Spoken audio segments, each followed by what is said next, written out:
자, 국가정보원 얘기를 좀 해봤으면 좋겠습니다. 심정수 차장. 네. 오늘 이제 국민일보 보도를 보니까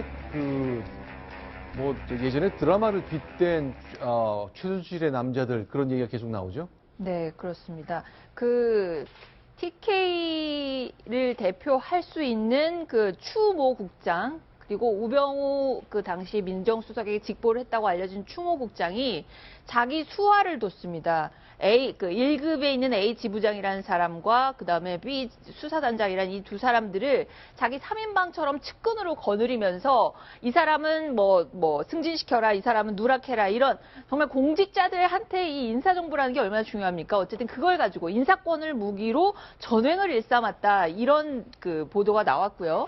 저 사람들을 일컬어서 어쨌든 추모국장이 대구 달성군 출신이라고 하는데 TK 3인방으로 불리면서 인사전횡을 정말 횡포를 부렸다, 이런 이야기들이 나왔다고 합니다.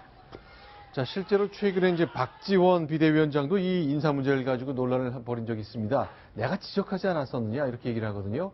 국가정보원 내 파고든 최순실의 인맥 관련된 얘기 박지원 비대위원장이 지적한 바가 있습니다. 소개합니다.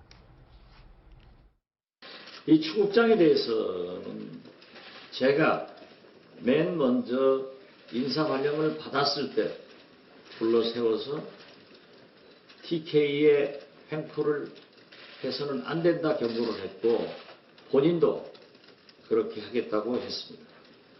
그러나 이 추명호 국장은 김모 처장, 또 검증 자료를 담당하는 우모 단장과 함께 국정원 차장과 국정원 원장도 몰래 우병우에게 여러 내용을 직보함으로써 최순실 사건에 혼란을 가져오게 한 장본인입니다. 저는요, 지금 네. 박지원 의원의 그 말 들으면 되게 참 우습다는 게, 네. 지금 국정원 내의 어떤 인맥, 특정 네. 인맥 이런 거 이야기하는데, 박지원 의원은 저런 거 어떻게 다 잘 알죠? 네? 국정원 내에 박지원 인맥이 있지 않나 이런 생각이 드는데, 네. 이게 국정원이랑 사실 비밀 조직 아닙니까? 네. 이걸 가지고 박지원 의원이 지금 정보위 소속도 아닌 걸로 알고 네. 있는데, 어떻게 그렇게 잘 하시냐. 네. 그러니까 물론 이제 국정원 내에 인맥이 있다는 거는 누구나 다 알고, 네. 정권이 바뀔 때마다 한 인맥이 또 다른 인맥을 쳐내고 이런 거는 공지까지는 아니지만 누구나 많이 아는 사실인데, 네. 지금 우병우 수석이요. 네. 국정원 3차장 최모 차장을, 네. 우병우 수석 동기입니다. 대학 동기고. 서울법대 8사건 예. 동기고 검찰에 있다가 그리 그리 갔죠. 같이 있었죠. 그러니까 우병우 수석이 3차장을 갖다가 청구할 정도면은 추국장 2차장입니까? 네. 2차장을 이렇게 청구해가지고 임명될 정도면은 네. 국정원 내에 우병우 인맥이 없다면 이거는 말이 안 되죠. 네. 그리고 민정수석으로서 있죠. 우리가 지금 우병우 수석을 비판하는 게, 이렇게 국정원에도 있어야지 자기가 민정수석 역할을 제대로 할 거 아닙니까? 정보를 보고받아야지. 네. 대통령 측근에 누가 호가 호의하고 이런 걸 다.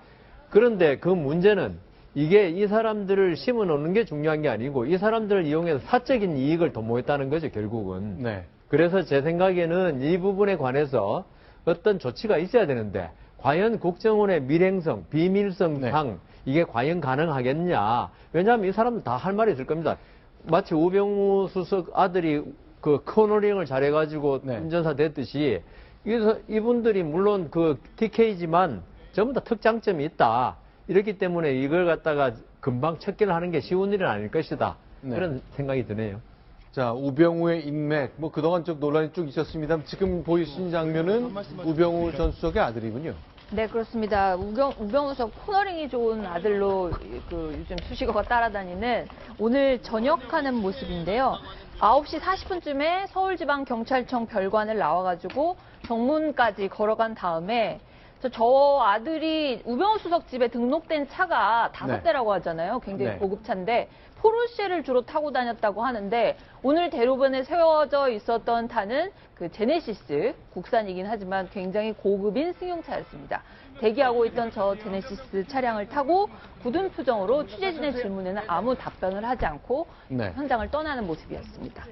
자, 이제 저 아직 젊은 청년입니다만 이제 기자들이 이제 의견을 묻고 하는 과정, 뭐 그동안 자기 가족을 중심으로 어떤 일이 벌어지는지 잘 알고 있었을 것 같은데 어쨌건 인생을 막 시작하는 단계에 있는 저 청년에게 여러 가지 경험이 좀 됐을 것 같습니다. 자, 어쨌건 아무런 답을 내놓지 않고 했는데 문제는 우병우 수석이 이렇게 일을 깔끔하게 했더라면 여러 가지 말이 없겠습니다만 그동안 계속 뭐가 물이 줄줄 새고 구멍이 뚫려 있었다는 것들이 증언이 하나둘씩 계속 나오고 있습니다.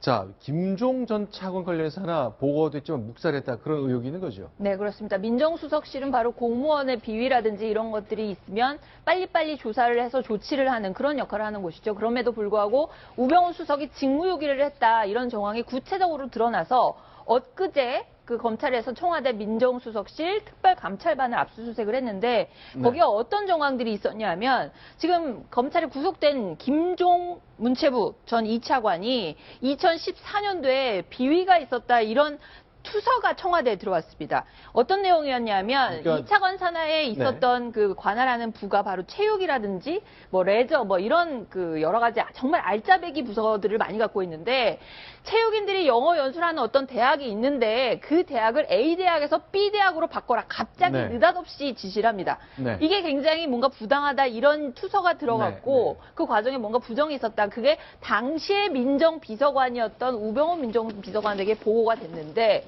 그걸 보고를 듣고도 민정비서관이 조사를 해봐라 내지는 뭔가 이게 사실관계라도 확인을 해봐라 이렇게 돼야 되는데 그냥 투서를 듣고 묵살했다는 겁니다. 명백하게 직무유기로 볼 수 있는 그런 정황이기 때문에 검찰이 압수수색에서 아마 그 당시에 2014년도 김종 전 차관의 비위를 묵살하는 그 과정과 관련한 자료 같은 것들을 엊그제 압수를 해간 것이 아닌가 우병우 수석에 관련해서 그렇게 보이고 있습니다. 자, 일단 뭐 이런 것들 예전에는 정말 하나같이 알려지지 않았습니다만 뭐 그때 제대로 경고를 했었더라면은 아쉬움이 굉장히 많이 남는 것들이죠. 당시가 2014년도니까 그 다 기억하시는 것처럼 저 정윤회 문건 파동이 생긴 게 2014년 11월입니다. 그러니까 네. 그때만 해도 2014년 그때만 해도 제대로 저런 조치를 취했으면 오늘 이런 불행한 사태가 발생하지 않았을 거고요. 정권이 출범하면서 2년 차기 때문에 굉장히 많이 일할 수 있는 그런 시기인데 참 아쉬운 상황이 계속되고 있습니다.